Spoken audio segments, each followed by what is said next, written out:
Hey there everybody, Phil here for Celluloco.com, and here's the Motorola Droid X again. We've had a couple weeks with it, so let's do a proper walkthrough finally. There's your lock screen, you slide to unlock just like we're used to, and here you go. Here's your basic home screen. You have 7 there by default. 1, 2, 3, 4, 5, 6, 7. Scroll left and right just like normal. There you go. You get a good feel for what's on there.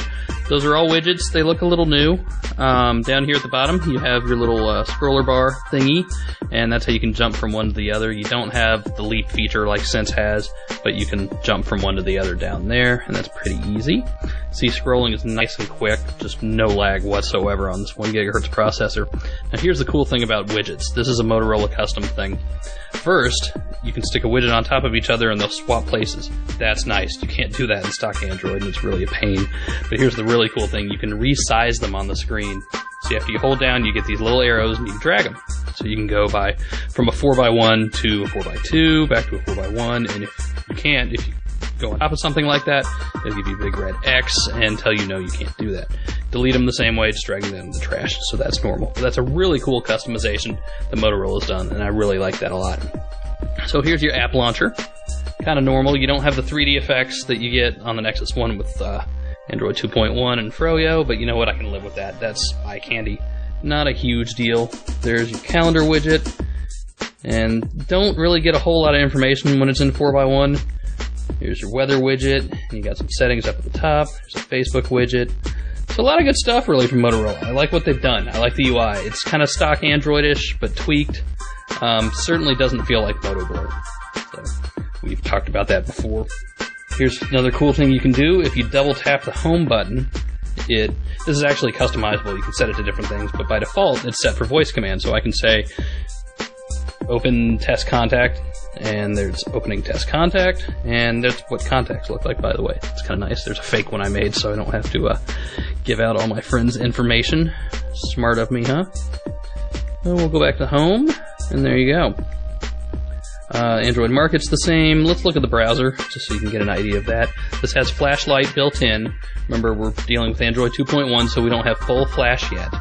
That's coming later this summer, they say. I'm a little disappointed it's not there at launch, but what are you going to do? So there you can see it was trying to get my location, and we'll go to Android Central. You saw that Swipe is pre-installed. You have Swipe, and then you also have kind of a standard keyboard with multi-touch. I use Swipe, so that's just what I'm using as my daily driver at this point. So here's Android Central loaded up. See, it goes in portrait and landscape just fine. Switches pretty quickly, actually. You can double tap to zoom in, and pinch to zoom is also there, for those of you who worry about that. There you go. Now let's show you flashlight, and see everything on the page is rendering as it should. That looks pretty good, actually. Let's dive into a post here. I know it's a Galaxy S post on a Motorola Droid video, but what are you going to do? And tap the YouTube video there, and it opens up the YouTube player and plays within. I know a lot of us like that as opposed to playing in the browser. Can't hear it, but the sound works just fine too. We're over Wi-Fi, so that loaded up nice and quick. Alright, there you go. Settings in the browser. Pretty standard stuff, really. If you've used any Android browser, you're good to go on this guy. It's still WebKit based, just like everything else we have. You can set your home page, you can set passwords, all that good stuff. Let's take a look at a couple of the other apps. You have a 3G mobile hotspot on here. Remember, no 4G on Verizon, so we only have 3G, and yeah, it'll warn you about battery life. So you can set the SSID of the network, so you could call it My Droid X is better than your Incredible or whatever. Set your own password, and oh, you see that little thing that popped up in the password box? It looks like half a bullseye here. When you do it in the middle of the frame, it looks like a full bullseye. That's what you get here. We'll dive into the browser so you can see it a little better. That's what you get because we don't have arrow keys, right? We don't have a D-pad. There are no arrow keys on the keyboard. So that's what Motorola's given you to help you identify where the cursor is. And that's a cool little tweak. I like that a lot. Let's see. There's the Blockbuster app. We've seen that before. Browser again. Camcorder and camera. Car dock. Let's look at the car dock. Look at the size of these buttons. It's a big phone, right? It's a 4.3-inch screen, and we have these giant buttons on top of it for the car dock. It's almost funny, but it makes sense, right? You want big buttons to be able to press while you're driving, because you're really not supposed to be messing with your phone while you're driving, so they want to make it as easy as possible, and I like that a lot. I'll take you straight into Google Maps, and there I am. Tap the Google Maps button, it'll take you there too. Cool. Let's see. DLNA. This is media streaming. It's going to take a second to pop up. Play media, copy media to server, copy media to my phone, share media. It's a little janky, but it works. Let's see, what else? FM radio, it's not going to launch up because I don't have headphones plugged in. You have to have headphones or speakers because it uses them as the antenna.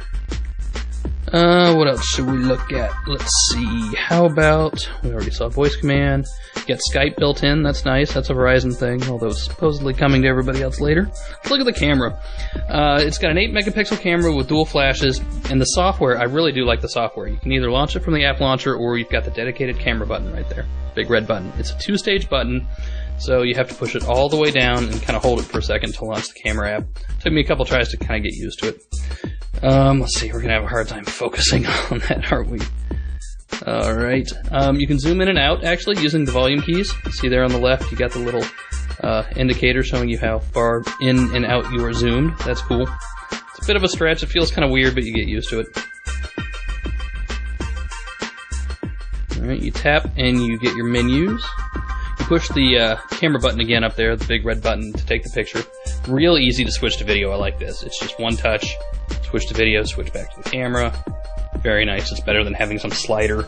You have effects that you can do on the fly, so you can change from sepia tone to red tint to green tint to blue tint to normal, all on the fly, all as you're taking pictures, so that's kind of cool.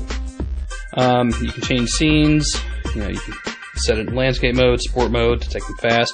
Shutter's really, really fast, I like that a lot. In video mode, you can turn on the light to serve as a flash, like a steady flash. That is a nice little tweak. Before we've had to root phones and do that, right? So that's the camera. I like the camera a lot. Some people have had problems focusing or keeping their hand steady. I haven't seen any of those problems. It's been really nice for me. Here's the gallery. It's going to look a little familiar to anybody who's ever used an Apple product. Kind of looks like cover flow, but my God, look how fast that is. That scrolls through so quickly. And let's see, let's just open up a picture so you can see it. The camera by default is set to take 6 megapixel photos.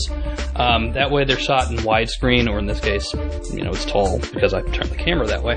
But it doesn't do them in the full 8 megapixels, so you keep the widescreen resolution, and you know what? I don't notice the difference between a 6 megapixel and an 8 megapixel picture, but just so you know, by default, it doesn't do them as the full 8 megapixels. It does it by 6 megapixels. The video camera is 720p. You got a gallery widget on the homepage that you can also use to get to the camera and the gallery, and it will actually do a picture slideshow up there if you want it to. I don't really know why you want it to, but, you know, whatever.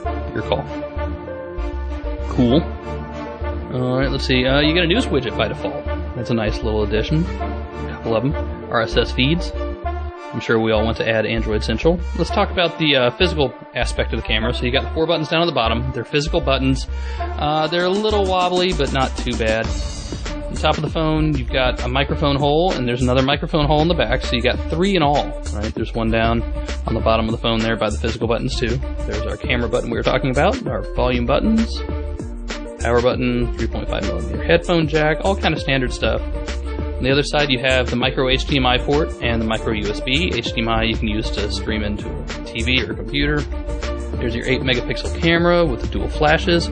Way up there on that reverse chin, I like that a lot. That keeps the camera nice and safe and gives you something to hold on to. There's the battery door. It comes off real easily, but I'm not worried about it coming off. It's stuck on there pretty well, but it's not hard to get to. You pull on this little tab to get the battery off, and it comes off quite easily. And then there's your 16 gigabyte micro SD card that comes with the phone. That was very nice of Verizon. It will handle up to a 32 gigabyte card, which are still pretty expensive, right? And we'll hold it down and just turn it back on. So there you go. That's kind of your first really good look at the Motorola Droid X Harmless. It'll be out July 15th on Verizon for a couple $100. Here it is next to the Evo 4G. Look at that. It's actually taller than the Evo 4G. It's kind of funny. A little thinner in the thin part, but once you get up to the camera, the thickness is about the same. I really like the way it feels in the hand, though. It doesn't feel that thick at all. So there you go, guys. The Motorola Droid X. See you later.